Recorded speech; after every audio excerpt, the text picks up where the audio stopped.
Lawyers who fought cases against people who decided to forego a real lawyer. How badly did they blow their case?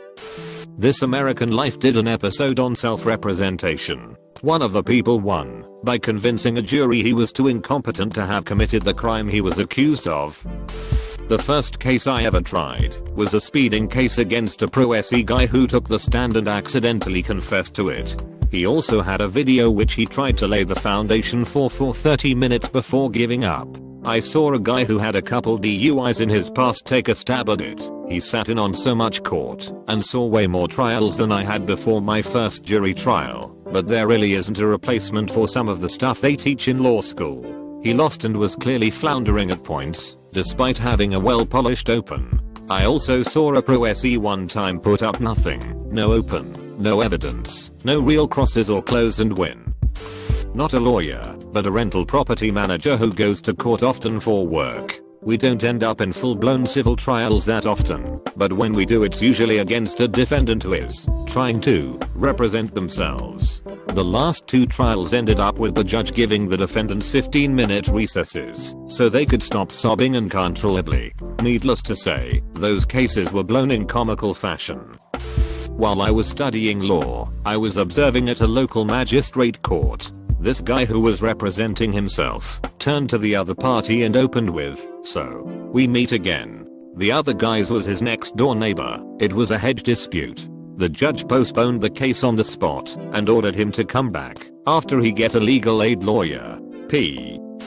I have 3 times now in the last 30 years done legal matters without or with limited lawyers. I was in an explosion. I'm the guy wearing a red tie, where I lost a bunch of stuff I was carrying. I negotiated a significant settlement. My girlfriend, who was also there and got minimally injured, got cold feet and went to a consultation with a lawyer at the last minute, who told her that we couldn't get anything out of the company and it wasn't worth doing.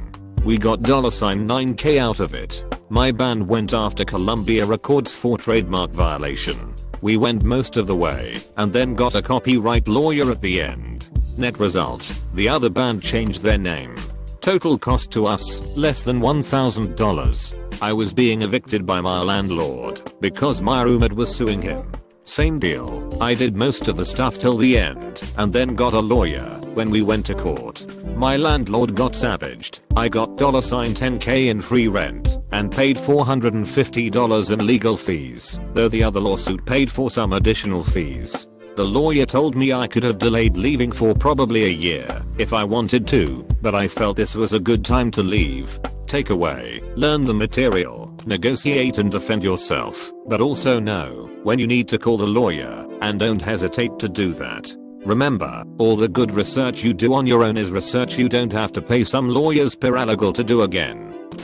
I interned with the ability to have all the rights of a municipal prosecutor for my 2L summer internship. Most people represented themselves because it was small stuff like disorderly conduct or speeding tickets. No big deal. My favorites were the ones who, when making mitigating statements to try to get the judge to lower their fines, would mention that I was their lawyer. Yeah, no, I was actually the polar opposite of your lawyer. For a story regarding a pro SE defendant. I was representing a client in a criminal case where she was charged with not sending her kid to school. So some case study referenced this one case from about 20 years earlier. That case was the case to go to for anyone charged with not sending their kid to school. Anyway, the more I read the case, the more familiar it all sounded. The father represented himself pro SE at trial and lost. He files a pro SE appeal and it gets reversed. The case was styled something like State vs.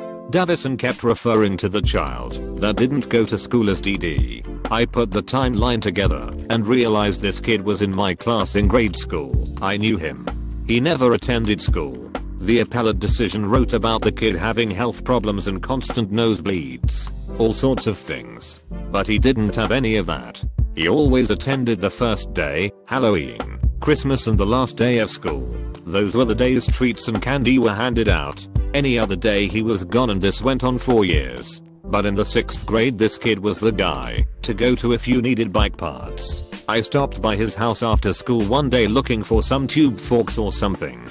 He opens the door to his garage, wall to wall bikes. There must have been over 100. His deal was that all day long he would just go school to school and steal bikes off the rack.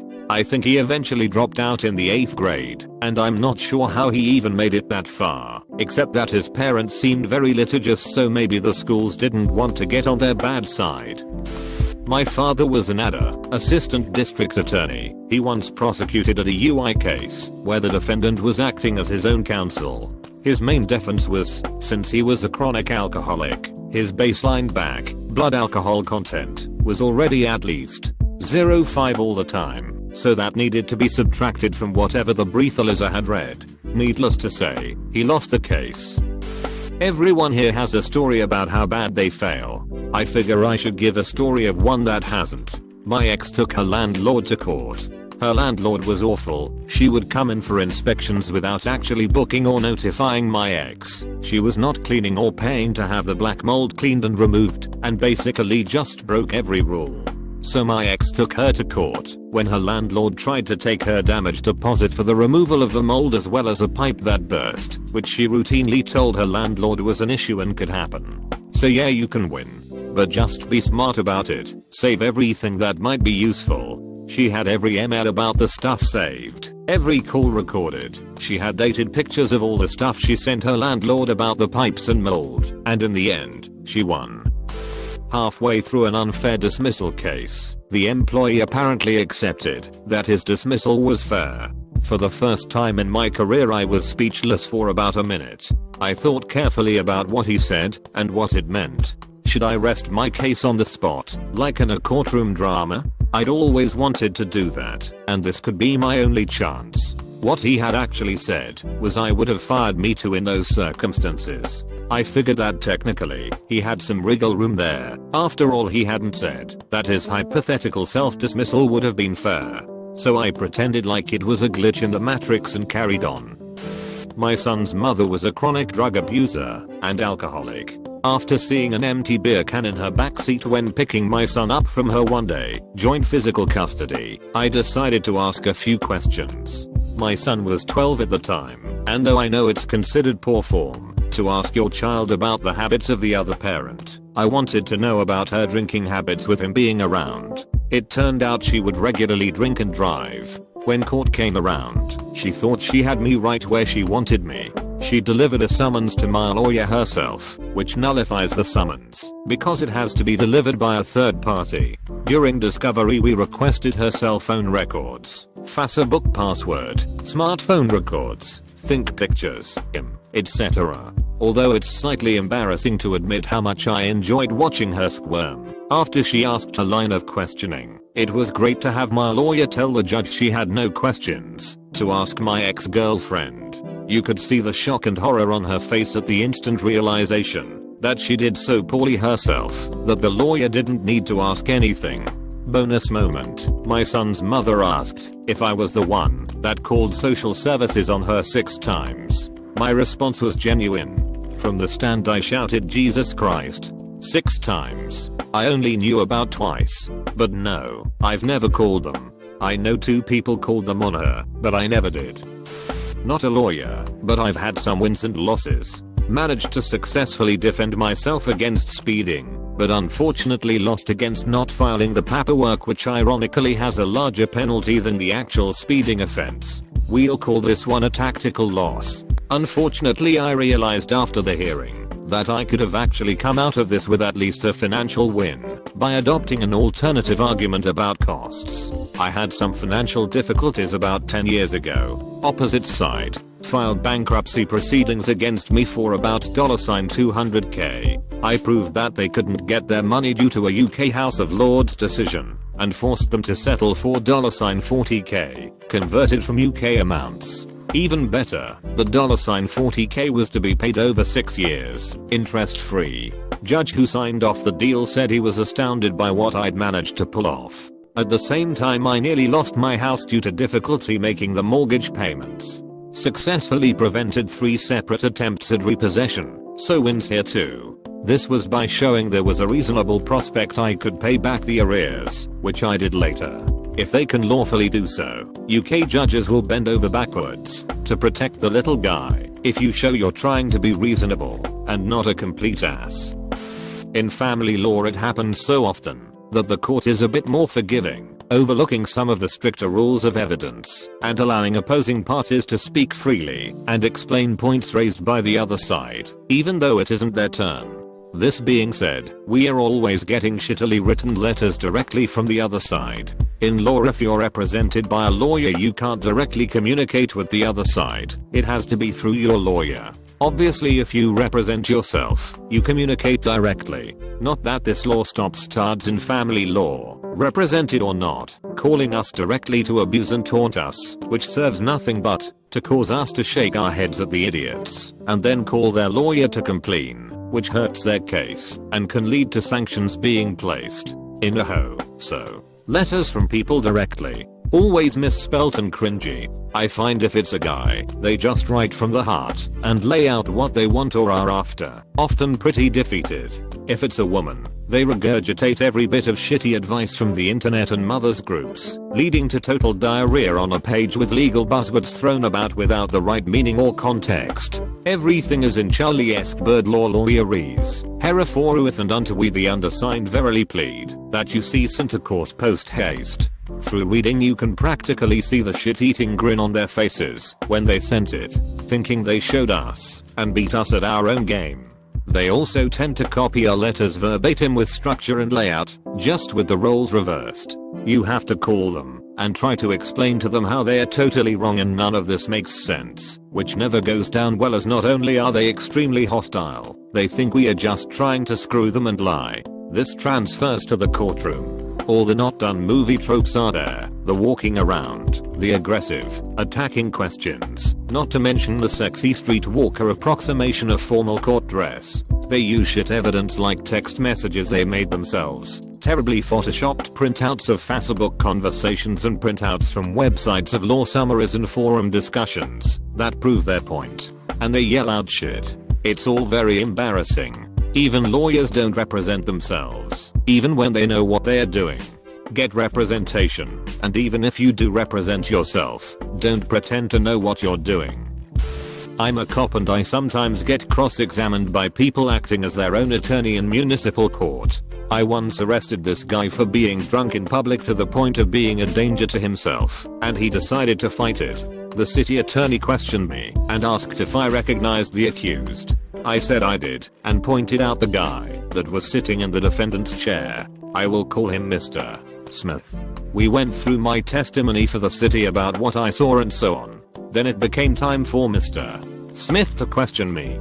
He brought up the fact that I said I recognized him from that night, which was about 6 months ago. I said yes. Mr. Smith, so you say you recognize me from that night? Me, yes. Mr. Smith, is there anything different about me from that night? Me, I don't know what you mean.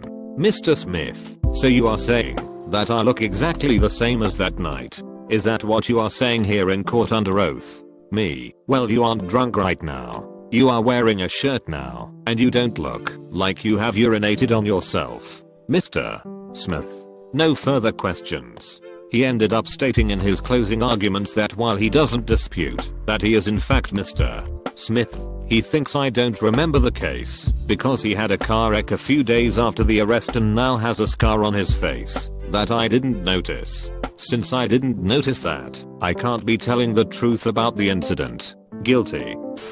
Backstory. One of my clients owns a couple of urgent care clinics, the place you go on a Sunday because you're throwing up and can't get into your doctor's office. She hires a doctor who decides that schedules don't apply to him and that he'd really rather work in the clinic where the white patients are instead of the one that he's supposed to be working in. So he doesn't show up a few times. The last time is the time he gets fired. Let me stress, this guy is a doctor. He files for unemployment and gets denied. So he fights it, and we have to go in for a hearing. Unemployment hearings are before administrative law judges, and usually take about an hour each. He shows up on his own. He did a few things to blow his case. In no particular order. He was hostile. Very, very hostile. I kept my tone even, and didn't get rattled, no matter what he said. I kept my client calm also, and a couple of times, I had her keep her mouth shut, to let him keep talking to lose the case. He was hostile to me, hostile to the judge, more on that later, and hostile to my client. He was off topic. He got fired for not showing up. He tried to make this a much bigger case about my client's business practices. He claimed that the nurses wouldn't talk to him because he had pissed all of them off, but that was irrelevant. One thing that I have been told before is you never object too much to a pro SE. It got so bad that the ALJ was looking at me, begging me to object. He was rude to the ALJ. Don't do this. He tried to do something, I can't remember what it was at this point, and I objected. He objected to my objection. The judge said that I can object and she'll listen to why I objected and also to his counter argument. He announced that she wasn't being fair. His cell phone went off twice. The first time may have been an accident, but then the ALJ asked both parties, both of whom are doctors, to turn off their phones or put them on vibrate. My client's never went off. His went off twice. 5 hours later, as we are leaving, finally, and the record is off, he keeps trying to talk to the ALJ. He has completely ruined her schedule for the day, and she wants no part of him at this point. I leave and she has to kick him out as it is improper for her to keep talking to him. She turned the record back on to make sure it was recorded. Now, here's a bonus story on the other end, because I love it. A restaurant manager fires a gay employee, and the gay employee files for unemployment. He alleges that he was fired because he is gay and that the manager used many gay slurs. I represented neither party in this matter. The manager goes to the unemployment hearing and states that he did make gay slurs against and about the employee, and b, he did fire the employee, but c, he did not fire the employee for being gay, and he lists several other gay employees that he has neither fired nor shot gay slurs at. Instead, he fired the employee because the manager thought the employee was an asshole. The manager won. Employee was represented by counsel.